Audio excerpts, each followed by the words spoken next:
Hello दोस्तों, projection की इस सीरीज में आपका स्वागत है। आज की इस वीडियो में बात करेंगे मूविंग एवरेज इंडिकेटर के बारे में। दोस्तों, मूविंग एवरेज कई तरह के होते हैं, जैसे simple moving average, daily moving average, exponential moving average और weighted moving average.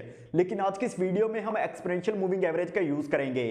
Moving average हमें कैंडल्स का एक एवरेज निकाल कर देता है। जैसे अगर हम 50 ईएमए का यूज करते हैं तो 50 ईएमए की लाइन में पिछली 50 कैंडल्स का एक एवरेज निकाल कर देगी, और अगर हम 200 ईएमए का यूज करते हैं तो 200 ईएमए की लाइन में पिछली 200 कैंडल्स का एक एवरेज निकाल कर देगी। और जब भी हम ईएमए का यूज करते हैं तो सबसे ज्यादा वेटेज हम लास्ट कैंडल को देते हैं, इसलिए हम इस ट्रेडिंग स्ट्रेटजी में ईएमए का यूज करेंगे। अब आपका जिस भी ब्रोकर के पास अकाउंट है, आपको उसमें इंडेक्स के चार्ट को ओपन कर लेना है। फिर आपको इंडिकेटर्स में जाकर ईएमए सर्च कर इसे 2 बार चार्ट पर अप्लाई करना है। अब आपको इसकी सेटिंग्स को चेंज करना है। आपको इनपुट में जाकर लेंथ को 50 सेलेक्ट कर लेना है। इसी तरीके से दूसरे ईएमए में भी आपको इनपुट में जाकर लेंथ को 200 सेलेक्ट कर लेना है। आप यहां से इसका कलर भी चेंज कर सकते हैं। अब हमें चार्ट पर ईएमए की 2 लाइंस दिख रही हैं। जो लाइन प्राइस के पास है वो 50 ईएमए की लाइन है, और जो लाइन प्राइस से दूर है वो 200 ईएमए की लाइन है। हम 50 ईएमए की लाइन को फर्स्ट लाइन बोल सकते हैं और 200 ईएमए की लाइन को स्लो लाइन भी बोल सकते हैं। अब हम इन लाइंस को यूज कर 2 तरीके से ट्रेड कर सकते हैं। पहला, ये दोनों लाइंस हमारे लिए सपोर्ट रेजिस्टेंस का काम करेगी, इसलिए जब भी प्राइस 50 ईएमए या 200 ईएमए की लाइन को ब्रेक करेगा और अगर उस टाइम पर वॉल्यूम हाई है तो हम ट्रेड लेंगे।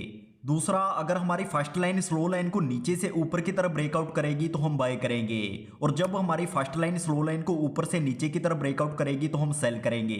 जैसे अगर हम चार्ट पर देखें तो प्राइस ईएमए की लाइन से बार बार सपोर्ट ले रहा है, तो जब भी प्राइस ईएमए की लाइन के पास आएगा और उस टाइम पर हमें कोई रिवर्सल पैटर्न या रिवर्सल कैंडल देखने को मिलती है तो ये एक स्ट्रॉन्ग सिग्नल है कि यहां से प्राइस ऊपर जाएगा। लेकिन अगर प्राइस ईएमए की लाइन को ब्रेक करता है और उस टाइम पर वॉल्यूम हाई है तो हम शॉर्ट करेंगे। अब प्राइस ईएमए की लाइन से नीचे है तो ये लाइन हमारे लिए रेजिस्टेंस का काम करेगी। अब जब भी प्राइस इस लाइन के पास आएगा और उस टाइम पर हमें कोई रिवर्सल पैटर्न देखने को मिलता है तो हम शॉर्ट करेंगे। अब जैसे अगर हम यहां पर देखें तो 50 ईएमए की लाइन ने 200 ईएमए की लाइन को नीचे से ऊपर की तरफ ब्रेकआउट किया है, तो ये गोल्डन ब्रेकआउट है, जिसके बाद हमें एक बहुत बड़ा अप ट्रेंड देखने को मिलता है। अगर आप 5 मिनट के चार्ट को देखते हैं तो आप 21 ईएमए का भी यूज कर सकते हैं। 21 ईएमए आपको प्राइस के बिल्कुल पास देखने को मिलेगा, और अगर आप 1 आवर या 4 आवर के टाइम फ्रेम पर चार्ट को देखते हैं तो आप ईएमए की जगह एसएमए को भी यूज कर सकते हैं। तो आई होप आपको एक्सपोनेंशियल मूविंग एवरेज के बारे में सब कुछ अच्छे से समझ आ गया होगा। तो फिर मिलेंगे प्राइजेक्शन की वीडियो नंबर 13 में।